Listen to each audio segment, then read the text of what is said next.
നമസ്കാരം. എയ്സിൻ്റെ മറ്റൊരു ക്ലാസ്സിലേക്ക് ഏവർക്കും സ്വാഗതം. ഞാൻ മനോജ് കുമാർ.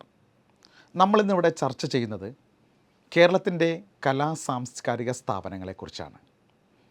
സാംസ്കാരിക പുരോഗതിയിലും കലാരംഗത്തും കേരളം കൈവരിച്ച സമുന്നതമായ നേട്ടങ്ങൾ ഏവർക്കും അറിയാവുന്നതാണ്. അങ്ങനെ കേരളത്തിൻ്റെ സാംസ്കാരിക രംഗത്ത് പുരോഗമനാത്മകമായ മാറ്റം കൊണ്ടുവന്ന ചില സ്ഥാപനങ്ങളെക്കുറിച്ചാണ് നമ്മൾ ഇന്നിവിടെ ചർച്ച ചെയ്യുന്നത്. അതിൽ ഒന്നാമത്തേത് കേരള സാഹിത്യ അക്കാദമി. കേരള സാഹിത്യ അക്കാദമി കേരളത്തിൻ്റെ സാംസ്കാരിക പൈതൃക മേഖലയുടെ പ്രോത്സാഹനത്തിനും കേരളത്തിൻ്റെ സാഹിത്യ മേഖലയുടെ പ്രോത്സാഹനത്തിനും വേണ്ടിയാണ് നിലവിൽ വന്നത്. കേരള സാഹിത്യ അക്കാദമി 1956 ഓഗസ്റ്റ് 15 നിലവിൽ വന്നത്.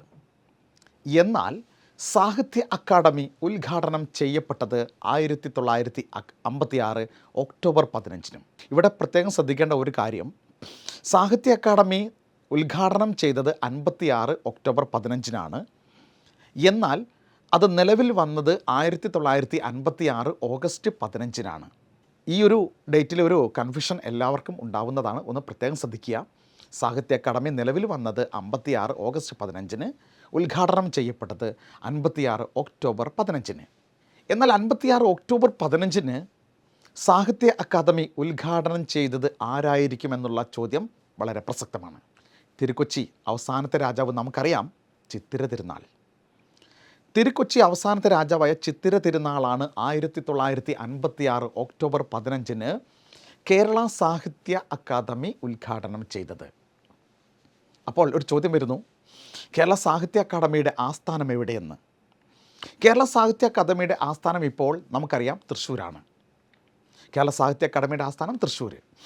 പക്ഷേ 1956 ഒക്ടോബർ 15 ചിത്തിര തിരുനാൾ ഇത് ഉദ്ഘാടനം ചെയ്തത് തിരുവനന്തപുരത്ത് വെച്ചാണ്. 2 വർഷങ്ങൾക്ക് ശേഷം 1958 തിരുവനന്തപുരത്ത് നിന്നും ആസ്ഥാനം തൃശ്ശൂരേക്ക് മാറ്റുന്നത്. അപ്പോൾ ഉദ്ഘാടനം ചെയ്തത് ചിത്തിര തിരുനാൾ. എവിടെയാണ് ഉദ്ഘാടനം ചെയ്തത്? തിരുവനന്തപുരത്താണ്. 56 ഒക്ടോബർ 15 ഉദ്ഘാടനം ചെയ്തത് ചിത്തിര തിരുനാൾ. എന്നാൽ 2 വർഷങ്ങൾക്ക് ശേഷം അതിൻ്റെ ആസ്ഥാനം എങ്ങോട്ടേക്ക് മാറ്റുന്നു? തൃശ്ശൂരേക്ക്. എന്നാൽ സാഹിത്യ അക്കാദമിയുടെ ആദ്യത്തെ പ്രസിഡന്റ് നമുക്കെല്ലാവർക്കും അറിയുന്നതാണ്, സർദാർ KM പണിക്കരാണ്. സാഹിത്യ അക്കാദമിയുടെ ആദ്യത്തെ പ്രസിഡന്റ് സർദാർ KM പണിക്കർ. എന്നാൽ ഇപ്പോഴത്തെ പ്രസിഡന്റ് സച്ചിദാനന്ദൻ. അപ്പോൾ പ്രത്യേകം ശ്രദ്ധിക്കേണ്ട ഒരു കാര്യം, സാഹിത്യ അക്കാദമി, സംഗീത നാടക അക്കാദമി, ലളിതകലാ അക്കാദമി, ഫോക്ലോർ അക്കാദമി, ഇങ്ങനെയുള്ള അക്കാദമികളുമായി ബന്ധപ്പെട്ട് പഠിക്കുമ്പോൾ നിലവിലെ പ്രസിഡന്റുമാർ അല്ലെങ്കിൽ ചെയർമാൻ എന്നൊക്കെയുള്ള പദവികളിൽ ഇരിക്കുന്നവരെക്കുറിച്ച് ഉള്ള കാര്യങ്ങൾ എപ്പോഴും അപ്ഡേറ്റഡായി സൂക്ഷിക്കേണ്ടതാണ്. ഓക്കെ. അപ്പോൾ സാഹിത്യ അക്കാദമിയുടെ ഇപ്പോഴത്തെ പ്രസിഡന്റ് സച്ചിദാനന്ദൻ. അതിൻ്റെ ആദ്യ പ്രസിഡന്റ് ഞാൻ പറഞ്ഞു കഴിഞ്ഞു, സർദാർ KM പണിക്കരാണ്. എന്നാൽ സാഹിത്യ അക്കാദമിയുടെ 2 മലയാള പ്രസിദ്ധീകരണങ്ങൾ, ഒന്ന് സാഹിത്യ ചക്രവാളം, സാഹിത്യലോകം. നിങ്ങൾ പ്രത്യേകം ശ്രദ്ധിക്കുക. ഈ സാഹിത്യ ചക്രവാളം, സാഹിത്യലോകം എപ്പോഴൊക്കെ ചോദിക്കുന്നുവോ അപ്പോഴൊക്കെ ആ കൂട്ടത്തിൽ ഉണ്ടാവുന്ന മറ്റൊരു ഉത്തരം സാഹിത്യമഞ്ജരി എന്നാണ്. ഏവർക്കും അറിയാം സാഹിത്യമഞ്ജരി വള്ളത്തോളിൻ്റെ കൃതിയാണെന്ന്. അപ്പോൾ സാഹിത്യ അക്കാദമിയുടെ പ്രസിദ്ധീകരണങ്ങൾ, മലയാള പ്രസിദ്ധീകരണങ്ങൾ അങ്ങനെയായിരിക്കും ചോദിക്കുക, സാഹിത്യ ചക്രവാളം, സാഹിത്യലോകം. എന്നാൽ സാഹിത്യ അക്കാദമിയുടെ ഒരു ഇംഗ്ലീഷ് പ്രസിദ്ധീകരണം ചോദിക്കുമ്പോൾ മലയാളം ലിറ്റററി സർവേ. പ്രത്യേകം ശ്രദ്ധിക്കുക, മലയാളം ലിറ്റററി സർവേ. ഇനി നമ്മൾ പഠിക്കുന്നത് കേരള സംഗീത നാടക അക്കാദമിയെക്കുറിച്ചാണ്. സംഗീത നാടക മേഖലകളുടെ പ്രോത്സാഹനമാണ് കേരള സംഗീത നാടക അക്കാദമിയുടെ ലക്ഷ്യം. കേരള സംഗീത നാടക അക്കാദമി 1958 ഏപ്രിൽ 26 നിലവിൽ വന്നത്. അത് സ്ഥാപിതമായത് തൃശ്ശൂർ ജില്ലയിലെ ചെമ്പുകാവിലാണ്. അപ്പോൾ സംഗീത നാടക മേഖലകളുടെ പ്രോത്സാഹനമാണ് പ്രധാനപ്പെട്ട ലക്ഷ്യമെങ്കിൽ ഇത് സ്ഥാപിതമായത് 1958 ഏപ്രിൽ 26, സ്ഥാപിതമായത് തൃശ്ശൂർ ജില്ലയിലെ ചെമ്പുകാവിൽ. എന്നാൽ പ്രത്യേകം ശ്രദ്ധിക്കേണ്ട ഒരു കാര്യം, ഈ കേരള സംഗീത നാടക അക്കാദമി ഉദ്ഘാടനം ചെയ്തത് ജവഹർലാൽ നെഹ്റുവാണ്. പക്ഷേ കേരള സംഗീത നാടക അക്കാദമി സ്ഥാപിക്കുന്നതിന് പിന്നിൽ പ്രവർത്തിച്ച മലയാളി നമ്മുടെ ആദ്യ മുഖ്യമന്ത്രിയായ EMS നമ്പൂതിരിപ്പാടാണ് എന്നുള്ള കാര്യം പ്രത്യേകം ശ്രദ്ധിക്കുക. നോക്കൂ, കേരള സംഗീത നാടക അക്കാദമി ഉദ്ഘാടനം ചെയ്തത് ജവഹർലാൽ നെഹ്റു ആണെങ്കിലും അത് സ്ഥാപിക്കുന്നതിന് പിന്നിൽ പ്രവർത്തിച്ച മലയാളി EMS നമ്പൂതിരിപ്പാട്. കേരള സംഗീത നാടക അക്കാദമിയുടെ പ്രസിദ്ധീകരണം കേളി. പ്രത്യേകം ശ്രദ്ധിക്കുക, സംഗീത നാടക അക്കാദമി, ലളിതകലാ അക്കാദമി, ഫോക്ലോർ അക്കാദമി ഇവയുടെ പ്രസിദ്ധീകരണങ്ങൾ സ്ഥിരമായിട്ട് ചോദിക്കുന്ന ചോദ്യങ്ങളാണ്. ആശയക്കുഴപ്പത്തിന് ഇടവരരുത്. അപ്പോൾ കേരള സംഗീത നാടക അക്കാദമിയുടെ പ്രസിദ്ധീകരണം കേളി. എന്നാൽ കേരള സംഗീത നാടക അക്കാദമിയുടെ ആദ്യ ചെയർമാൻ ആരാണെന്ന് PSC പലവട്ടം ചോദിച്ചിട്ടുണ്ട്.